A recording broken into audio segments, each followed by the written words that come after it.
నమస్కారం. Bye bye Ganesha ప్రత్యేక కార్యక్రమానికి స్వాగతం సుస్వాగతం. ఈ రోజు మన స్టూడియోలో ఉన్నారు రేవంత్ గారు. సో ఆయనని ఎన్నో షోస్ లో ఎన్నో సింగర్ గా మనం చాలా షోస్ లో చూస్తూ ఉన్నాం. సో ఈ రోజు వినాయకుడి గురించి మంచి మంచి పాటలతో మన ముందు ఉన్నారు. హాయ్ రేవంత్ గారు, హౌ ఆర్ యు? ఫైన్ అండి, నమస్తే. రేవంత్ గారు చెప్పండి, వినాయక చవితి అంటేనే ప్రతి ఒక్కరి లైఫ్ లో కూడా ఒక డిఫరెంట్ రోల్ ప్లే చేస్తూ ఉంటుంది. బికాజ్ చాలా మంది అనుకున్నారు రాష్ట్ర విభజన తర్వాత వినాయక చవితి ఎలా జరుగుతుందో అని. బట్ ఊహించిన దానికన్నా ఎక్కువగా అండ్ లాస్ట్ ఇయర్ తో కంపేర్ చేస్తే ఇయర్ ఇంకా విగ్రహాల సంఖ్య కూడా పెరిగింది. అందరూ వినాయక చవితిని చాలా బాగా సెలబ్రేట్ చేసుకున్నారు. మరి మీరు ఎలా సెలబ్రేట్ చేసుకున్నారు? నేను కూడా అంతే బాగా సెలబ్రేట్ చేసుకున్నాను. ఎందుకంటే నాకు చిన్నప్పటి నుంచి నేను వెయిట్ చేసే పండుగల్లో వినాయక చవితి ఎప్పుడు ముందులో ఉంటుంది. బికాజ్ ఎందుకంటే నాకు చాలా ఇష్టం అన్నమాట. ఇంట్లో అమ్మమ్మ గారు మంచి మంచి స్వీట్స్ అన్ని తయారు చేస్తారు, ఉండ్రాళ్ళు అండ్ అవన్నీ చేస్తూ ఉంటారు, కుడుములు అవన్నీ చేస్తూ ఉంటారు. సో అండ్ అటు చక్కగా పూజ చేసుకుంటా ఎవ్రీ ఇయర్. ఎప్పుడు మిస్ కాకుండా పూజ చేసుకుంటా, వినాయక చవితి పూజ చేసుకుంటాను. సో నేను అడిగారు, మీరు ఒకే ఆన్సర్లో చెప్పేసి ఎందుకంటే చాలా ఇష్టం. దీని గురించి చెప్పమంటే ఎంత చెప్పాలి. సో మనకి అది ఓకే. అంటే వినాయక చవితి అంటే ఫస్ట్ మీకు ఏం గుర్తొస్తుంది చెప్పండి? First of all Vinayaka Chavithi అనగానే నేను బాగా రెడీ అవుతానండి. ఇప్పుడంటే ఇక్కడ అవ్వటం లేదు, బట్ ఇంతకుముందు వైజాగ్లో ఉన్నప్పుడు మేమే వెళ్ళి ఆ చెట్టు ఎక్కి అన్నీ మొత్తం అన్ని ఇన్ ద సెన్స్ ఎట్లా పత్రాలన్నీ కోసి అట్లా వినాయకుడు రేపు పొద్దున్న పూజ అనగా రాత్రి అంతా కూర్చొని డెకరేషన్ చేసి ఎలా చేయాలి అంటే ఎట్లా మట్టి వినాయకులు మేము అట్లా తయారు చేయడం అవన్నీ చేయడం అదొక చాలా సరదాగా ఉండేది. అప్పుడు ఊళ్ళలో బంకమట్టితో అప్పటికప్పుడు అచ్చు వేసి అప్పటికప్పుడు ఇచ్చేవారు. అప్పుడు బొమ్మ ఎంత 2.5-3 రూపాయలు రూపాయి 2 రూపాయలు ఉండేది. సో ఆ టైం నుంచి కూడా ఎవ్రీ ఇయర్ వినాయక చవితి ఇంత బాగా సెలబ్రేట్ చేసుకుంటూ వస్తున్నారు కదా. సింగర్ అవ్వక ముందు మీ లైఫ్ లో వినాయక చవితి కానీ నిమజ్జనం కానీ ఈ ఉత్సవాలన్నీ ఎలా జరిగాయి? మీరు ఒక ఎస్టాబ్లిష్డ్ ఒక పాపులర్ సింగర్ ఇప్పుడు రైట్ నౌ. సో ఇప్పుడు వినాయక చవితికి ఏంటి డిఫరెన్స్? పెద్దగా తేడా లేదండి, సేమ్. అంటే చిన్నప్పుడు ఎంత ఎంజాయ్ చేస్తానో ఇప్పుడు అంతే ఎంజాయ్ చేస్తున్నాను ఆఫ్ కోర్స్. అండ్ అలాగే వినాయక చవితి గురించి చెప్పాలంటే నిజంగా ఒక రకంగా బాధ వేస్తుంది. అయ్యో వినాయకుని అనిపిస్తున్నారే అన్న బాధ ఉంటుంది. అది ఒక 10th క్లాస్ దాకా అట్లా ఉండేది. ఆ తర్వాత ఇంకా నెమ్మదిగా దిగమింగుకున్నాను. బికాజ్ ఎందుకంటే అంత కష్టపడి ఆ 9 days పూజ చేస్తాం, మొత్తం పందిరి కట్టి నీట్గా మంచి తోరణాలతో నీట్గా అరేంజ్ చేస్తాం. ఆ 11వ రోజు ఇట్లా 9వ రోజు ఇలా అనిపిస్తున్నాం అనగానే కొంచెం చిన్న బాధ ఉండేది ఇంకా. అండ్ అలాగే వినాయక చవితి మీరు సెలబ్రేట్ అవ్వక ముందు అంటే దాన్ని ఏమంటే పండగ విషయంలో సెలబ్రిటీ మనకేం లేదు. ఇన్ ద సెన్స్ ఎంత మంచిగా పూజ చేసుకుంటే అంత మంచిగా ఎప్పుడు అందరూ బాగుండాలి, మంచిగా ఉండాలి, దీంతో చాలా నమ్మకంగా పూజ చేస్తాను నేను. అండ్ అలాగే అంటే ఇన్ ద సెన్స్ అందరికీ తెలిసాక నేను ఇంకా బాగా సెలబ్రేట్, ఎందుకంటే ప్రోగ్రామ్స్కి వెళ్ళడం, ఎక్కడికి వెళ్ళినా పాడడం, అందరూ గుర్తుపెట్టడం. మేబీ అంతా ఆ గణేశుడి వల్లే ఇలా ఈ రోజుల్లో ఉన్నానేమో అని. నేను శంకర్ మాధవ్ గారి ఆల్బంలోంచి ఒక సాంగ్ పాడతాను, గణనాయకాయ అని చెప్పి. నాకు కూడా ఎంతో ఇష్టమైన పాట అండి, చాలా బాగుంటుంది. ఛాన్స్ దొరికితే ప్రతి షోలో కూడా ఈ పాట స్టార్ట్ చేయండి ప్రోగ్రాము. అసలు నేనే కాదు, ఏ సింగర్ అయినా సరే ఈ పాట పాడింది ప్రోగ్రామ్ స్టార్ట్ అవ్వదు. అండ్ దట్టు ఈ వినాయక చవితి డేస్ లో అయితే ఇంకా అసలు చెప్పండి పాటే వినిపిస్తూ ఉంటుంది. సో ఈ రోజు మాకు లైవ్ గా మీరు ఆ పాట పాడటం మాకు చాలా ఆనందంగా ఉంది. తప్పకుండా. గణనాయకాయ గణదైవతాయ గణాధ్యక్షాయ ధీమహి గుణశరీరాయ గుణమండితాయ గుణేశానాయ ధీమహి గుణాతీతాయ గుణాధీశాయ గుణప్రవిష్టాయ ధీమహి ఏకదంతాయ వక్రతుండాయ గౌరీతనయాయ ధీమహి గజేశానాయ బాలచంద్రాయ శ్రీగణేశాయ ధీమహి ఏకదంతాయ వక్రతుండాయ గౌరీతనయాయ ధీమహి గజేశానాయ బాలచంద్రాయ శ్రీగణేశాయ ధీమహి. మీరు చిన్నప్పటి నుంచి కూడా వినాయకుడి ముందు పాటలు పాడేవాళ్ళు? పాడేవాడినండి చిన్నప్పటి నుంచి ఇంట్లో కూడా. ఎక్కడ ఛాన్స్ దొరికితే అక్కడ పాడేవాడిని. ఛాన్స్ దొరకడం ఆలస్యం. నా చేతికి మైక్ ఎందుకు రాదా అని చూసేవాడిని. మైక్ వస్తే అంటే అవకాశం కోసం, అంటే అవకాశం ఏమో వదులుకోనండి. రాని దాని గురించి ఎక్కువ ఆలోచించను, వచ్చిందని వదులుకోను అంతే. ఓకే. అంటే ఇంకా చాలా ఉన్నాయి కదా వినాయకుని కాన్సెప్ట్ లో. మన సినిమాల్లో కూడా చాలా మంది డైరెక్టర్లు చాలా అద్భుతంగా చూపించారు. సో మరొక పాట మా కోసం పాడతారా? తప్పకుండా అండి, షూర్. అంటే నాకు సంగీతం రీసెంట్గా స్టార్ట్ చేశానండి. మా గురువుగారు శ్రీ ఫణినారాయణ గారు, ఆయన రీసెంట్గా చెప్పిన ఒక పాటని మీ ముందు పాడడానికి ప్రయత్నిస్తాను. సార్ తప్పులుంటే క్షమించండి దయచేసి. కానీ మెయిన్ తప్పులు కనిపెట్టలేము. అయ్యో కనిపెట్టమైనా కొన్ని లక్షల కోట్ల మంది చూస్తారు కాబట్టి వాళ్ళకి చెప్తున్నాను నేను. శ్రీ మహాగణపతే సురపతే, శ్రీ మహాగణపతే సురపతే, సిద్ధి వినాయక నమోస్తుతే. శ్రీ మహాగణపతే సురపతే, సిద్ధి వినాయక నమోస్తుతే. శ్రీ మహాగణపతే సురపతే, సిద్ధి వినాయక నమోస్తుతే. శ్రీ మహాగణపతే. అంటే దీని మీద అలా వస్తుందండి. ఇది ఒక కీర్తన. సో రీసెంట్ గా ఆయన దగ్గర నేర్చుకోవడం అవుతుంది ప్రాసెస్. వినాయక చవితి అంటే కుటుంబం అంతా కూడా కలిసి చాలా చక్కగా సెలబ్రేట్ చేసుకుంటూ ఉంటారు. బట్ నిమజ్జనం ఒక ప్రత్యేకతను చోటు చేసుకుంది. ఎందుకంటే పిల్లల దగ్గర నుంచి పెద్ద వాళ్ళ వరకు ఎలాంటి వయసుతో సంబంధం లేకుండా ప్రతి ఒక్కరు కూడా నిమజ్జనం అంటే చాలా హుషారుగా ఉంటుంది. అంటే డేంజర్ కూడా ఉంటుందండి. ఎందుకంటే అలాగే ఒకసారి నేను పల్లెటూరులో, అంటే నేను పుట్టి శ్రీకాకుళం, ఆ ఊర్లో చేసుకున్నప్పుడు మునిగిపోవాల్సింది చెరువులో. అంటే మునిగిపోవడం అంటే ఏం కాదు, ఇట్స్ అది ఎట్లా అంటే కైండ్ ఆఫ్ ఇయర్ అండి. ఒక చిన్న దీంట్లో ఆ ఊర్లో అందరూ అక్కడే చేస్తారు వినాయక. వెళ్ళాం మా మామయ్య ఇంటి దగ్గర వెళ్తూ ఉన్నా, అలా వెళ్ళిపోతున్నాను నాకు తెలియకుండానే. నేను ఎంత ఉంటే అసలు నీళ్ళలో దిగడమే ఎక్కువ. నా 8th క్లాస్లో అంటే ఇంకా అలా వెళ్ళిపోతుంటే తెలియటం. లక్కీలో ఒక ఆయన బాబు ఒకటి ఎలాగమ్మా అని చెప్పి, అంటే అందరం అటు వెళ్తున్నాం చాలా, అంటే భయమేం కాదు. సో అదంటే నాకు దానివల్ల అర్థమైంది ఏంటంటే ఆ దీంట్లో ఏం తెలియదండి. ఎందుకంటే మొత్తం నడిచి చేసి అందరికి ప్రసాదాలు పంచి చేయడం, పెద్ద లారీ, అసలు ఇదంతా నేనే చేసినట్టు బిల్డప్ చేయడం. అదంటే ఎవరు ఎంత చేసినది ఇంపార్టెంట్ కాదు, ఆ లారీ పైన మనం ఉన్నామా అని చెప్పి అన్నాం. ఇవన్నీ చాలా ఇంట్రెస్టింగ్ ఉంటాయి. అండ్ ముఖ్యంగా ఎస్పెషల్లీ టీనేజర్స్ బాగా ఎంజాయ్ చేస్తారు దీన్ని. టీనేజర్స్ అసలు మా ఇంట్లో అసలు ఫుల్ అండి, ప్రతి ఇంట్లో బాగా చేసుకుంటారు. దట్టు మాది ఏంటి combine family. So Vinayaka Chavithi వచ్చిందంటే సూపర్ ఇంకా. ఓకే. అండ్ ప్రత్యేకంగా ఇప్పుడు రేవంత్ గారు చెప్పిన దీని ప్రకారం అందరూ కూడా తెలుసుకోవాల్సింది ఏంటంటే ఎంత హడావుడిగా ఉంటుందో, ఎంత ఉత్సాహంగా ఉంటుందో అంతే జాగ్రత్తగా కూడా ఉండాలి కదండి. అంతే అఫ్ కోర్స్ నిజం అది. ఎందుకంటే ఇంతకుముందు చూసాను చాలా మంది తొక్కిసలాట్లో చనిపోవడం అనేది కానీ ఇవన్నీ. అంటే మనం అంటే వాటర్ దగ్గరికి వెళ్ళినప్పుడు చాలా దీనిగా ఉండాలండి. అండ్ గాడ్ గ్రేస్ ఇప్పుడున్న ఏర్పాట్లన్నీ అయితే తెలంగాణ ప్రభుత్వం చాలా బాగా చేసింది. సో చక్కగా నిమజ్జనానికి కాదండి, ఎక్కడైనా సరే జాగ్రత్తగా ఉంటే ఏది అవ్వదు అనేది. సో అందరూ కూడా be careful and be happy. అంటే ఎక్కువ సరదా అయిపోయిన ప్రమాదం అంటారు, ఎగ్జాంపుల్ అదే, అంతకుముందు ఇంకేం కాదు. సో ఇంకా మనం మూవీస్ సైడ్కి వస్తే ప్రతి సినిమా అంటే కొన్ని సినిమాల్లో ముఖ్యంగా గణేషుని పాత్రకు ఒక ప్రత్యేకమైన ఇమేజ్ ని క్రియేట్ చేస్తారు డైరెక్టర్స్. సో మీకు ఏ మూవీలో గణేషుని పాట అంటే బాగా ఇష్టం? నాకు ఇన్ ద సెన్స్ అంటే మీరు సడన్ గా పాటలు అడగానే అంటే ఇన్ ద సెన్స్ లిరిక్స్ గుర్తులేవు కాబట్టి నేను ఆ పాటలు ఇది పాడతా అని చెప్పను. నాకు ఎక్కువ వెంటనే జై జై జై జై గణేష, జై జై జై జై దండాలయ్యా ఉండ్రాలయ్యా దేయుంచయ్యా దేవా అని చెప్పి బాలుగారు పాడిన పాట. ఈవెన్ కాంపిటీషన్లో కూడా ఇట్లా డివోషన్లో పెడితే ఈ పాట పక్కా ఉండేదండి. ఎందుకంటే వినాయక చవితి ఆ టైంలో షూట్స్ పడినప్పుడు పక్కా ఈ పాట ఎవరైనా ప్రతి ఒక్కరు పాడేవారు. అండ్ తర్వాత ఏమొచ్చి మన మెగాస్టార్ చిరంజీవి గారు జై జై గణేష, జై కొడతా గణేష, జయము నింవు బొజ్జ గణేష, 1-2 బోల్డ్ పాటలు ఉన్నాయండి గణేషుడి మీద పాటలు. సో బోల్డ్ పాటలు ఇప్పుడైతే మా కోసం ఒకటి. మీరు సడన్గా అడిగితే నా దగ్గర లిరిక్ లేదు, నేను తప్పు పాడలేను. దేవుడా చాలా పెద్ద పరీక్ష పెట్టారు మీరు.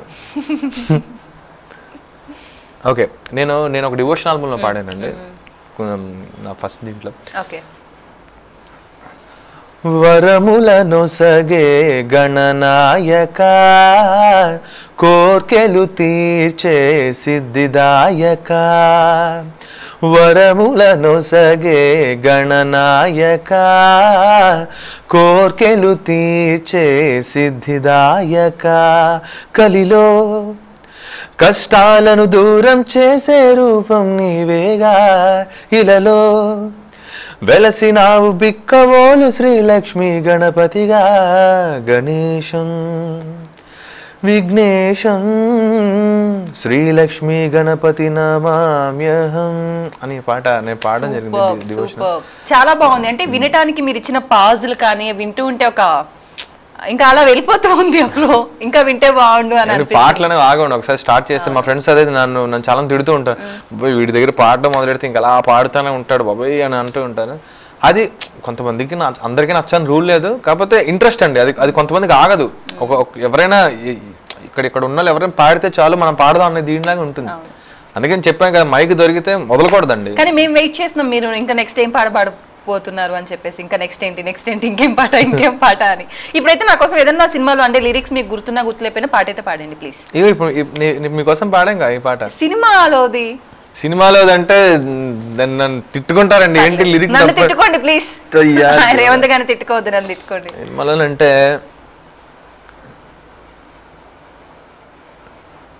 జై చిరంజీవి ఉంది, మన వెంకటేష్ గారిది గణేష్ మూవీలో ఉంది, అండ్ చాలా పాటలు ఉన్నాయి కదా, అండ్ మంచి ఇంట్రెస్టింగ్ సాంగ్స్ ఉన్నాయి, మంచి అల్లరి పాటలు ఉన్నాయి.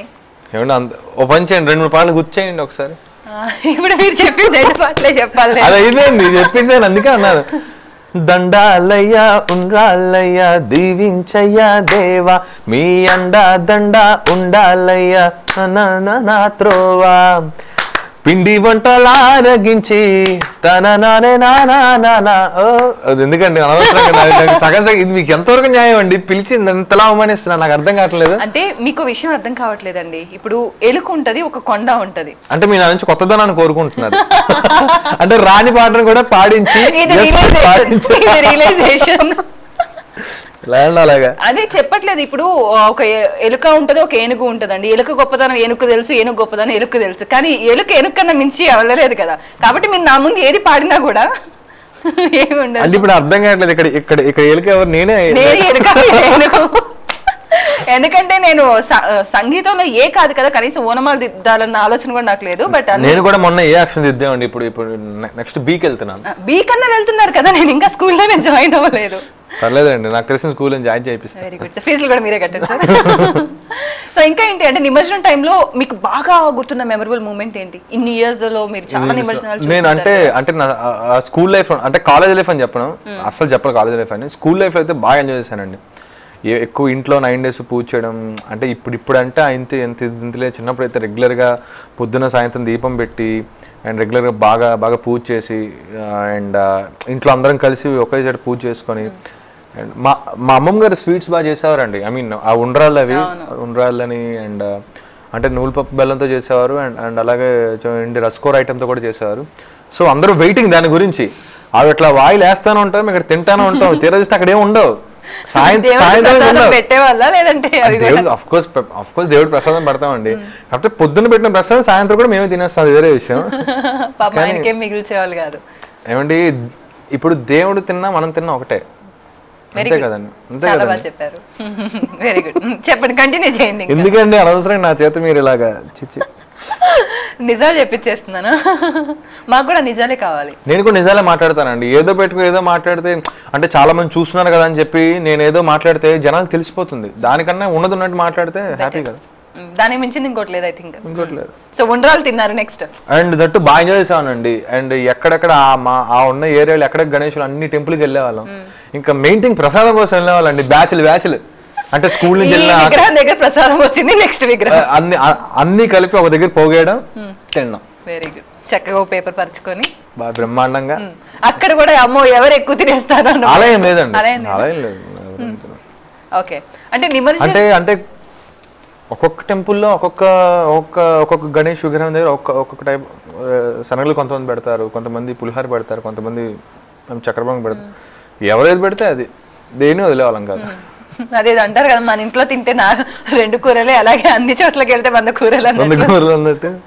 ఓకే. అంటే నిమజ్జనం టైంలో ముఖ్యంగా కుర్రవాళ్ళు అంట యుద్ధి ఒక కీ రోల్ ప్లే చేస్తుంది. ఎందుకంటే హడావుడి, అల్లర్లు అండ్ గొడవ బాగా ఎంజాయ్ చేస్తూ ఉంటారు. ఫుల్ డాన్స్లు, కలర్స్ జల్లుకోవడం, ఇదంతా కూడా బాగుంటుంది కదా. అవునండి. నేను అబ్జర్వ్ చేసింది ఏంటంటే ఇప్పుడు ఈ గోళ ఐ మీన్ సౌండ్లని పెట్టి పాటలను పెట్టని చేశారు. అంటే అప్పట్లో అంటే నేను మరీ అలానే కాదు, ఇన్ ద సెన్స్ అంటే నా చిన్నతనంలో స్కూల్ డేస్ కదా కానీ ఎక్కువ మైక్లోని గణేష్ మహారాజ్కి జై అని చెప్పి అవి ఎక్కువ అరవడం మాట. అంటే దేవుడి పేరు 100 సార్లు మార్మోగేది. ఇప్పుడు అది తక్కువైందేమో అని నా ఫీలింగ్. అంటే ఇప్పుడు ఏదో అంటే ఓకే అందరం భక్తితోనే పూజ చేస్తారు, ఏదో ఎవరు ఏదో కాదు. కాకపోతే అలాగని పేరు చదివేంత మాత్రాన మనం దేవుడు అంటే ఇష్టం భక్తి అని కూడా చెప్పండి. ఎందుకంటే అప్పట్లో అవి ఏంటంటే మైకులు పట్టు మైక్ దొరికితే మా అందరూ ఇంత ఉండే వాళ్ళు మైక్ దొరికేదే కాదు, వాళ్ళు మాట్లాడారు ఒకసారి చెప్పి వాళ్ళు ఏంటంటే ఆ పంతులు గారు మంత్రాలు చదువుతూ ఉండేవారు. ఇంటింటికి వెళ్ళినప్పుడు అలా మంత్రాలు చదువుతూ ఉండేటప్పుడు గ్యాప్ దొరికే గణేష్ మహారాజ్కి జై అనేవాళ్ళం. సో అదంతా ఒక రకమైన యాంగ్జైటీ ఉంటుంది, మనం ఎప్పుడు మాట్లాడదాం మైక్ లో, ఎప్పుడు దొరుకుతుందా, ఎప్పుడు నాకైతే ఎప్పుడు ఏ పాట పాడేద్దామా, ఆలస్యం లేట్ అన్నట్టుండదు. ఓకే, అంటే మీ మీరు ఎప్పుడైనా పెట్టారా గణేష్ విగ్రహం మీరుగా మీ బ్యాచ్ సపరేట్ గా? ఎప్పుడో ఒకసారి పెట్టినట్టు గుర్తండి, 6th క్లాస్లో. 6th క్లాస్ అంతే. ఎన్ని అడుగులు అంటే ఒక బొమ్మనే, అంటే ఇప్పట్లో నాది ఇప్పుడు ఈ మధ్యకాలం తక్కువ అండి మట్టి బొమ్మలు దొరకడం అనేది. ఈ సంవత్సరం బాగా దొరికాయి. అండ్ ఇంకో విషయం ఏంటంటే కంపేర్ టు కొన్ని ఇయర్స్ తో కంపేర్ చేస్తే ఈ ఇయర్ కొంచెం అవేర్నెస్ పెరిగింది. అండ్ మట్టి వినాయకుడు బొమ్మలు ఆ రకంగా చాలా ఆనందంగా ఉంది. ఎందుకంటే నిజంగా చాలా మందిలో ఆ అవేర్నెస్ అని రానది చాలా ఉండే కొంత పెరుగుతుంది కూడా అవేర్నెస్. ఇంకా మేబీ ఆల్మోస్ట్ ఇప్పటికే 85% అన్ని మట్టి విగ్రహాలే. ఇంకా నెక్స్ట్ ఇయర్ కి ఎందుకంటే ఈ సంవత్సరం చాలా ఎక్కువ వచ్చాయి. ఇంతకుముందు అని లేవు, ఇంతకుముందు ఎప్పుడు చూడలేదు హైదరాబాద్. ఎందుకంటే నేను వచ్చి 6 years అవుతుంది, ఎప్పుడు అంత ఎక్కువ చూడలేదు. ఈ ఇయర్ చాలా చోట్ల దొరికాయి. అండ్ అలాగే చిన్నప్పుడు మట్టి విగ్రహాలు అంటే ఇంకా అది ఇక్కడ సూపర్ బంకమట్టితో అప్పటికప్పుడు చేసి ఇచ్చేవారు. దానికి మేము డెకరేషన్ రంగులు వేయడం, పెయింటింగ్ కట్టడం, అంటే దాని ఏమంటారు ఆ పాలవెల్లికి మొత్తం అన్ని రకాల ఫ్రూట్స్ దారం కట్టి చేయడం, అదంతా చాలా బాగుండేదండి. ఏది స్కూల్ డేస్ ఇంత చక్కగా ఇంత హ్యాపీగా మరి వినాయకుని ఉత్సవాలు నిమజ్జనం మనం సెలబ్రేట్ చేసుకుంటూ ఉన్నాం.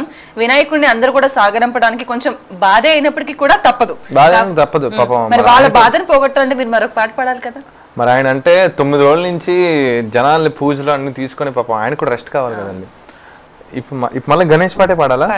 దేవుడా ఎక్కడ దేవుడే ఇక్కడ ఉండగా మళ్ళీ మీరు ఇంకో దేవుడు ఎలా అంటారు? ఏ దేవుడైనా పర్లేదా, లేకపోతే గణేషుడి మీదైనా మీ ఇష్టం. కొన్ని పాటలు గుర్తు చేయండి. మీరు గుర్తు చేసేటట్లే నాకు తెలిసే ఉంటే నేను అక్కడ ఉండేదాన్ని కదా, నాకు రావు. వినాయక నీ ముక్తికే నా మొదటి ప్రణామం, నీవు కొలువున్న మా మనసే నిరతము ఆనందధామం, నువ్వు కొలువున్న మా మనసే నిరతము ఆనందధామం, వినాయక నీ మూర్తికే మా మొదటి ప్రణామం. ఇది కూడా గుర్తొచ్చిందండి. మళ్ళీ పాడతాం మళ్ళా కానీ మళ్ళీ పర్లేదు. వినాయకుని పాట మనం ఎన్నిసార్లు విన్నా అదే జోష్ ఉంటుంది, అదే ఉత్సాహం ఉంటుంది. అలుపు అన్నది అనిపించదు ఆయన పాటలు వింటూ ఉంటే. ఎందుకంటే ఈ గణనాయక పాట అండి 6.5 minutes అండి, అంటే టోటల్ 7 minutes సాంగ్. చాలా మంది అనుకుంటే ఇంత పెద్ద పాట పాడితే ఫస్ట్ ఇలా పాడుతున్నా అంటే కొంతమంది ఉంటుంది కదా డివోషనల్గా ఏదో పాట పాడేసి అదే కాకుండా చాలా మంది ఈ పాటని వింటారండి. గన్నకాయ పాట చాలా బాగా ఫేమస్. మరొక్కసారి ఆ పాట వినాలనిపిస్తుంది రేవంత్ గారు. నాకే కదా అందరికీ అనిపిస్తూ ఉంటుంది. ఐ థింక్ లాస్ట్ లో పాడతానండి. ఇప్పుడే పాడండి. ఇప్పుడే పాడాలా? అంటే ఇప్పుడే ఎండ్ చేసేస్తున్నా.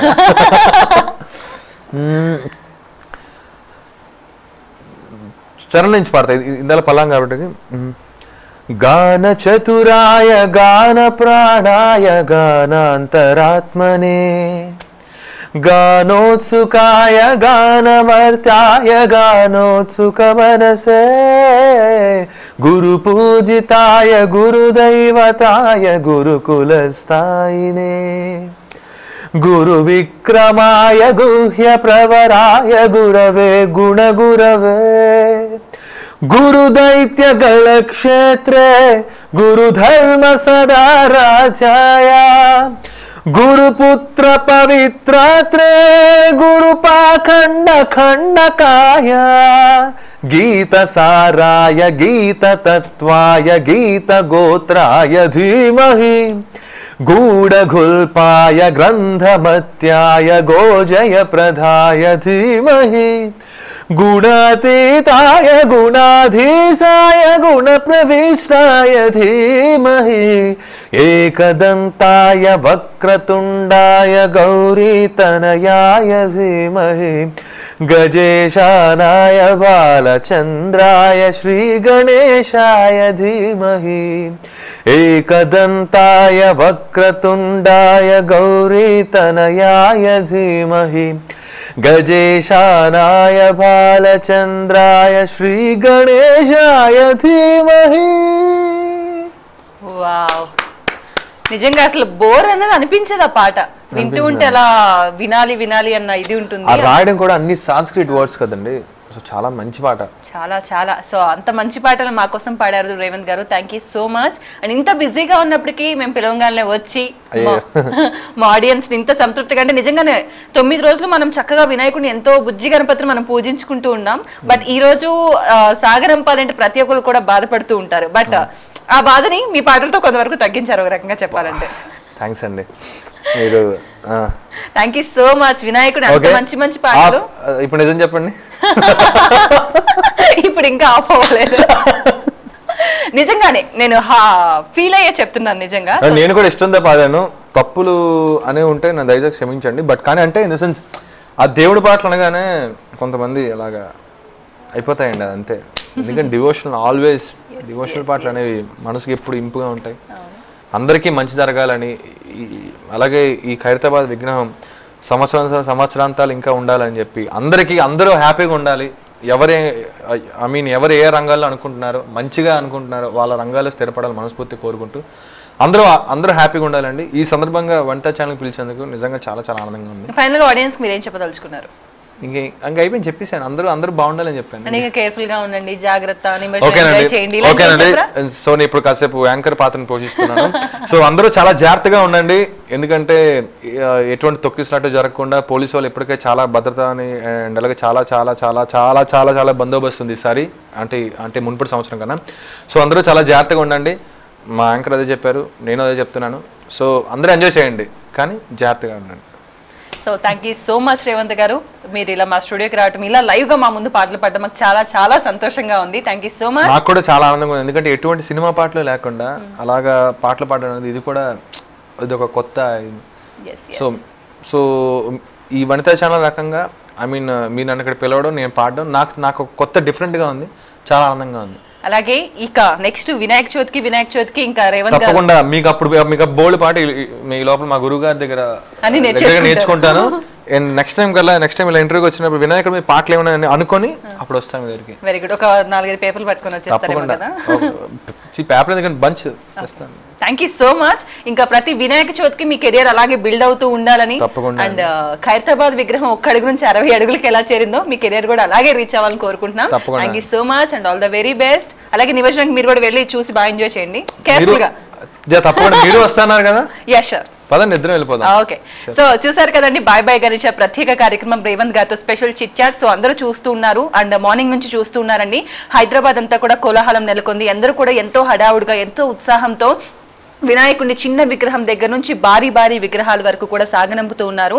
అండ్ హుస్సేన్ సాగర్ లో ఎన్నో విగ్రహాలు, కొన్ని వేల విగ్రహాల నిమజ్జనం కూడా జరిగింది. అలాగే మరొక ప్రత్యేకమైన విషయం ఏంటంటే, ఇది తెలంగాణ రాష్ట్ర విభజన తర్వాత జరుగుతున్నటువంటి మొట్టమొదటి వినాయక చవితి కాబట్టి ఖైరతాబాద్ విగ్రహం, అందులోనూ ఈ సంవత్సరం భారీ గణపతి కాబట్టి, అండ్ వచ్చే సంవత్సరం నుంచి కూడా ప్రతి ఇయర్కి ఒక్కొక్క అడుగు తగ్గుతూ రాబోతున్న విషయం మనకు తెలిసిందే. కాబట్టి తెలంగాణ ప్రభుత్వం ఈ రోజు ఖైరతాబాద్ భారీ విగ్రహం పైన అంటే మరికొద్ది సేపట్లోనే పూల వర్షాన్ని కురిపించబోతుంది. సో ఆ దృశ్యాన్ని కూడా అందరూ తిలకించవలసిందిగా కోరుతున్నాం. అలాగే 8 గంటలకి ఖైరతాబాద్ భారీ విగ్రహం మూవ్ చేస్తున్నారండి. సో ఈ ప్రత్యేక కార్యక్రమాన్ని కూడా అందరూ చూస్తూ ఉండండి. అలాగే వినాయక చవితిని, ఈ నిమజ్జనాన్ని అందరూ చిన్నవాళ్ళు పెద్దవాళ్ళు అందరూ కూడా ఎలా ఎంజాయ్ చేస్తున్నారో అదే విధంగా చాలా కేర్ఫుల్ గా వినండి, బాగా ఎంజాయ్ చేయండి. అలాగే మరొక ప్రత్యేక కార్యక్రమంలో మళ్ళీ కలుద్దాం. నమస్కారం.